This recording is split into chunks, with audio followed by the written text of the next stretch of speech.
Welcome to episode 2 of Hey Bro, How Did You Make That? Okay, boom. Hopefully this works. Alright.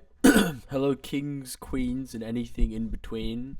Today is a momentous day because I finally recovered from my cold, but I ran out of calories, so it's kind of sad. I can't drink protein today. I'm drinking water, drinking hydrogen, dihydrogen. I don't know. I suck at chemistry. But pray for your boy. He's not drinking protein today. Anyway, I make music for fun, and a lot of you keep asking me how I make my beats. So you guys seem to quite like this song, and I've been asked a little bit on how I made this song. And so today, I didn't write a script, so we'll be raw dogging it. Today we'll be going through this song, and I'll just play the beat.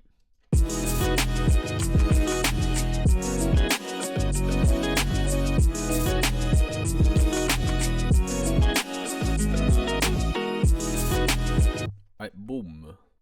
So the one thing I learned with this beat, was persistence and vocal chops. So the first thing is persistence. When I started making this beat, I'm not gonna lie, it was complete ass cheeks. And if you actually listen to the sample, it's completely different to actually what the beat sounds like. So the song kind of goes like this. Yeah, ignore that. That was me when I wanted to reverse some parts and like fudge them together to see if I could get something, and it sounded really bad. So what I did, originally I actually made another beat out of this, and it sounded really bad. And so originally what I did is I got these guitars here, and I tried to like make like a beat loop out of it, and this was the original guitar loop.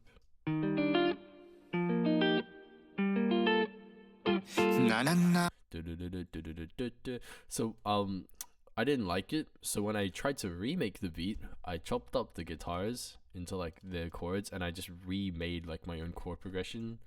So instead it's like this.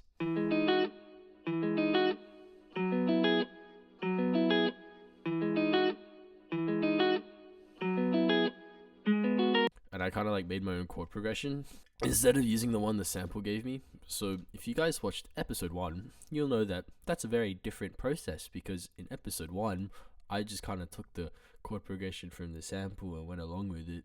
Whereas this time I'm getting the chords from the sample, but I'm kind of like doing my own thing with it and making my own progression. And so yeah.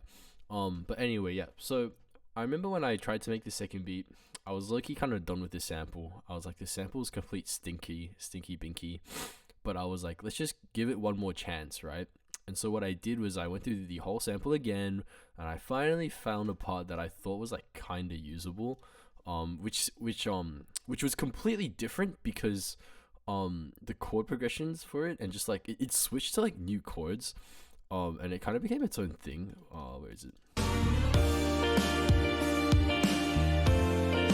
Yeah, and so basically, I liked this a lot because it sounded really flowery and cool, but I didn't know what to do about it because they had these annoying ass drums in the middle, and I was like, I like drums in my samples. So I was like, what am I gonna do? So then I took the thingy, and my goal was edit out all the drums, so that it eventually becomes like this drumless loop, and that hopefully the only thing you could hear is just I guess the hi-hat cymbals. Like, you can't really get rid of that. So that was the goal, and try to keep the essence of the sample as much as I can with, so it kind of ended up like this.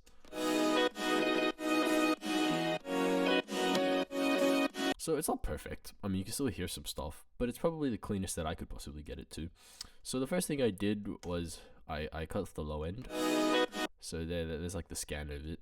All the low end is gone from about here, to get rid of that dumbass drum.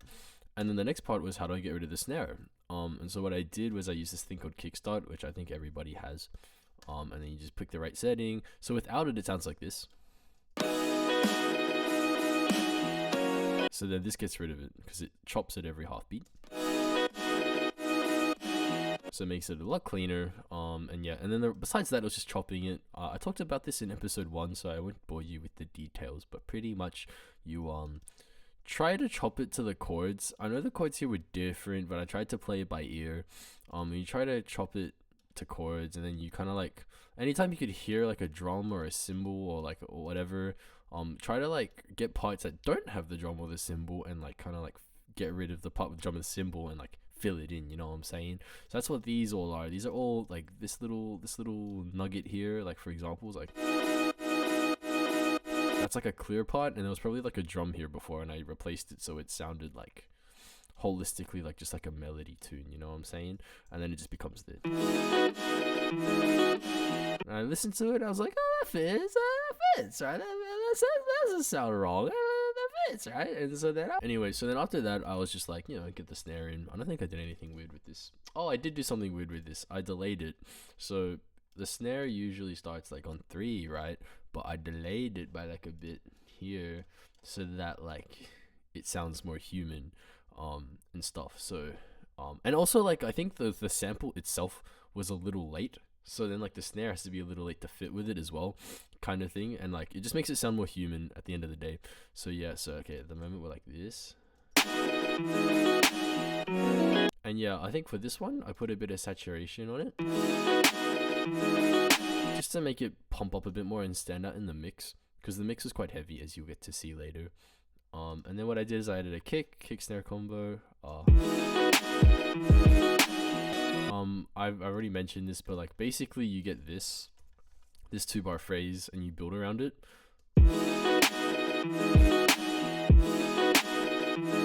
It's like 1 2 1 2, and you just build around it. And so that's just what I did. And then basically that's the legwork, and then what you got to do is do the rest. So here like I had shakers. So I think I already taught this trick in my last episode, but it's like you use the shaker to like do metering, and then you do these shakers to like delay it a little bit and like make it seem more swingy. So it's like a bit more swingy, you know. So it's like type of thing. I don't know. Maybe I'm tripping, but like if I do these.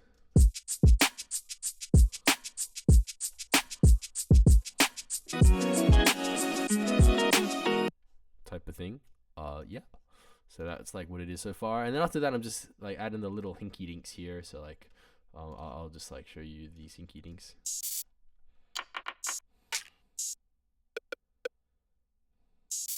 I want them to be like wider, sort of like just fill out the tiny little pockets of sound in the beat, just like make it seem more holistic. I'm not trying to make anything that stands out too much. I'm just trying to keep it wide, and keep it like just small ear candy type thing. I didn't make these all straight. I think I was pushing it towards this beat, which is one of like the stronger beats in the loop. And here as well, this part goes da da da da instead of da da da da. So I'm encouraging swing with that. So like, and anyway, so yeah, boom, big shack. I'm done with drums, pretty chill. Then we got this 808.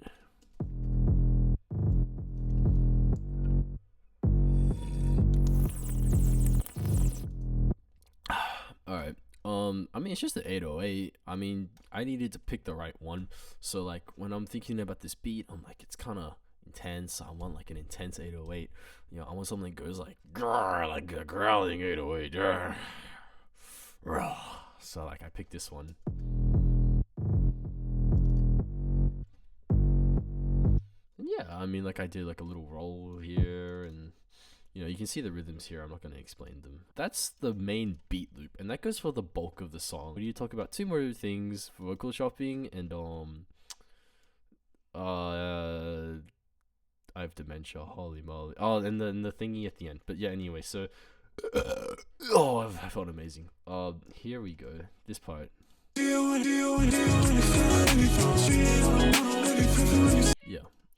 So with vocal chopping, so what I got was I got Max's voice and I like cut it up, and then I like obviously chopped it and like put like the parts that I liked in, and then what I did was I format shifted it. So there's a thingy called Alter Boy that can do that for you, but Logic has an inbuilt thing that you can just do it for you already.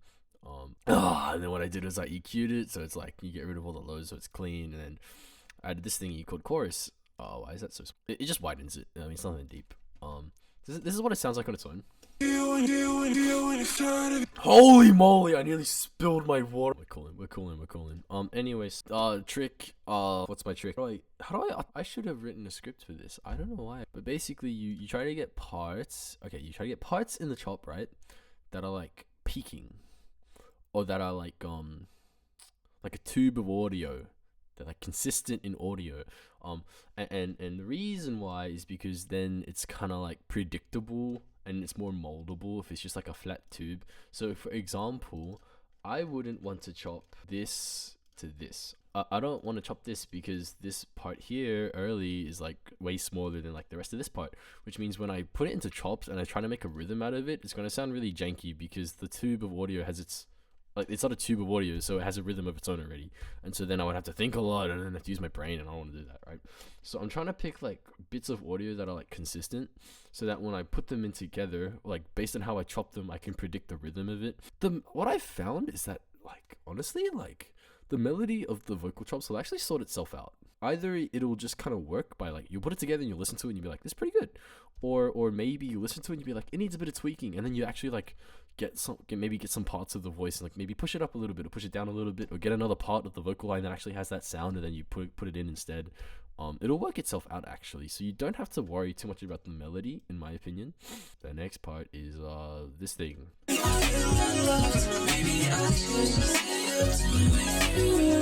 That's actually just a flanger. That's actually just so if I take this off, it'll sound like this.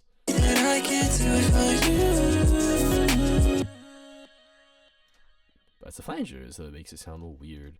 And yeah, honestly, besides that, there's not a lot to this song. It's actually like a very, very, very, very simple song. It's just a very simple song. I mean, the one thing I learned was persistence, because like when I started making this, I was like really uninspired. I had a really bad sample. It seemed like it was going nowhere. I spent like half the day trying to figure it out, and then as a last ditch effort, I turned to this weird part at the end of the song that has completely different chords, and I had to make a guitar and like redo the chords and like, you know, and then it all started flowing really well, and it just so happened that Max was in the VC, and then it all kind of panned out really well. So yeah. Anyway, have a good day. I have an intensive subject tomorrow. I have to go to uni, bro. I don't want to go to uni. I don't want to go to uni tomorrow, but I'm going to uni tomorrow. So wish me luck. I'm going to uni tomorrow.